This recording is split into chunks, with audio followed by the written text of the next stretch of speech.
먼저 개념에 대해 얘기하겠습니다. 일단 개념을 여러 번 봅니다.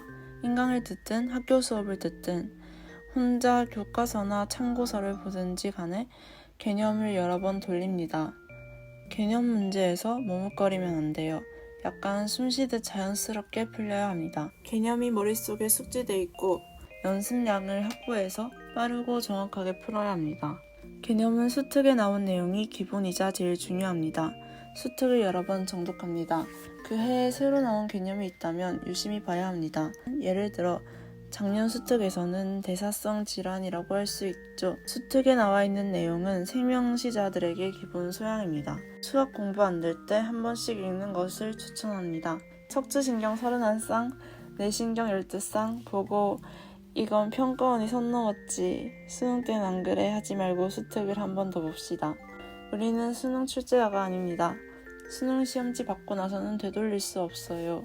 저는 노트를 만들었어요. 노트에다가 헷갈리는 개념들을 적었어요. 그리고 개념 문제 풀 때 자연스럽게 풀어야 한다 했죠. 그렇게 풀지 못하고 멈칫했던 문제는 선지 그대로 노트에 적었어요. 또 사람은 읽는 걸 잘하기 때문에 기본 개념이 가물가물할 때가 있어요. 그럴 땐 수특을 펴서 그 부분을 한번 노트에다가 적는 것을 추천합니다. 노트는 들고 다니면서 보기 좋게 얇고 가벼운 것을 추천합니다. 노트는 유전 문제와 같은 응용 문제에서도 사용되니까 나중에 한번 다시 정리할게요. 개념 문제를 풀 때는 답지도 봐주는 게 좋아요. 논점에서 벗어나긴 하지만 지학의 경우엔 더더욱 답지가 중요해요. 이제 응용 문제에 대해서 얘기해 볼게요. 응용 문제에는 흥분의 전도와 전달, 유전 파트가 있죠. 제가 되돌려 생각해 본 결과 양치기가 중요해요. 풀수록 속도가 빨라지고 정확도도 높아집니다. 여기서 중요한 것은 스스로 문제를 푸는 것입니다. 저는 답지 보는 게 귀찮아서 혼자 해결하려고 노력했고 그게 도움이 됐다고 생각합니다. 수학에서나 과학에서나 응용 문제들은 모두 혼자 고민하는 게 중요한 것 같아요. 다른 공부에 왕도가 없다고 생각해요. 다시 돌아와서 혼자 풀었는데 풀긴 풀었지만 찜찜하다 싶으면 답지를 꼭 봐야 해요. 내가 제대로 풀이 과정을 거친 것이 맞는지 놀랍게도 상성 판단 틀렸는데 답은 맞는 경우도 종종 있었어요.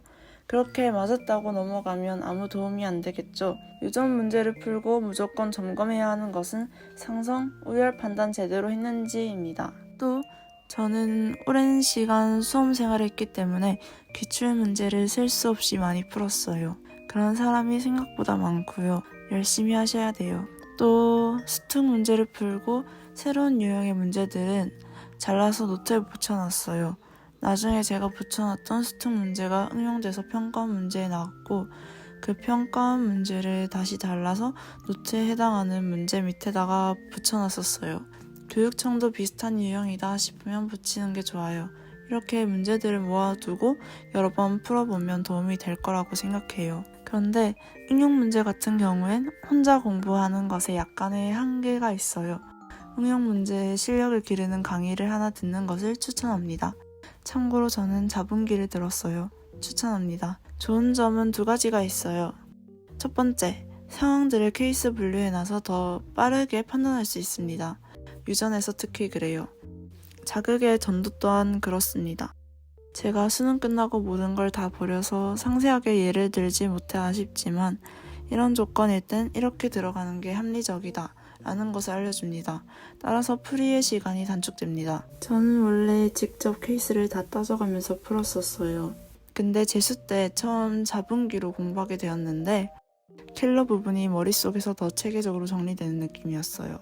그리고 평가원 모의고사에서 1등급이 나왔고 그 후로 삼수 서수 때도 자분기는 늘 들었어요.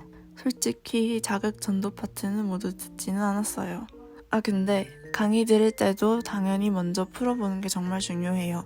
풀지 않은 문제를 해설 듣는 것은 정말 어리석은 일이라고 생각합니다. 쓰지 못하더라도 충분히 고민해보고 강의를 들으세요. 두 번째, 다양한 조건을 접할 수 있습니다.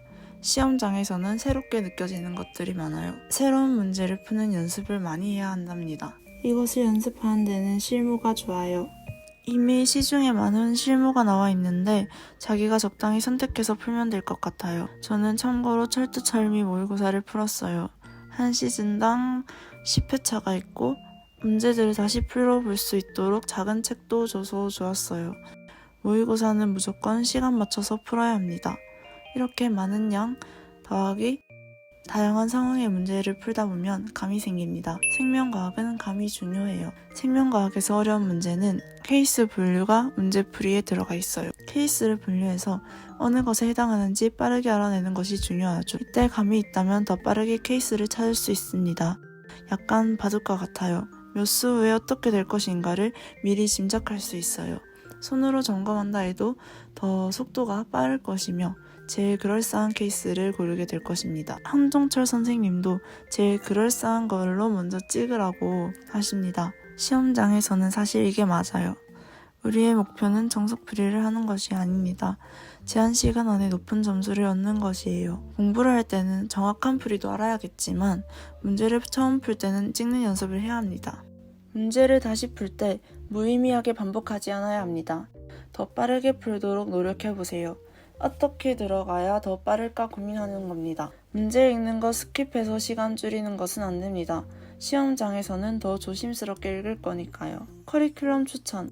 커리큘럼 추천을 하자면 개념, 특수한, 기출문제, 기출분석 강의, 심화 강의, 실무, 그의 교육청 평가 문제 계속 반복 이렇게 하는 게 좋아요.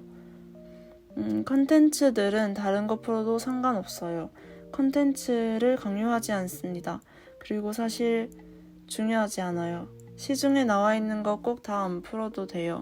다른 사람들이 푸니까 나도 해야지 라는 식으로 하지 않았으면 좋겠어요. 능동적으로 판단하시길 바랍니다. 노트 활용에 대해 다시 얘기해 봅시다. 크게 개념 부분과 응용 문제 부분으로 나눌 수 있습니다. 개념 부분에서는 헷갈리는 개념, 멈칫했던 문제 속 선지, 기억이 잘 안 나는 개념을 적는 것이 좋고, 응용 문제는 수특에서 새로운 유형의 문제 또는 취약한 유형의 문제를 붙여두고 같은 유형의 문제가 평가원 또는 교육청에서 나오면 옆에다 붙여줍니다. 제가 공부했던 것을 떠올리며 설명해 보았는데요. 이것들을 다 소화한다면 높은 1등급을 받을 수 있을 것이라 생각합니다. 궁금하신 것이 있다면 댓글 달아주세요. 할 수 있는 한에서 최대한 답해드리도록 하겠습니다.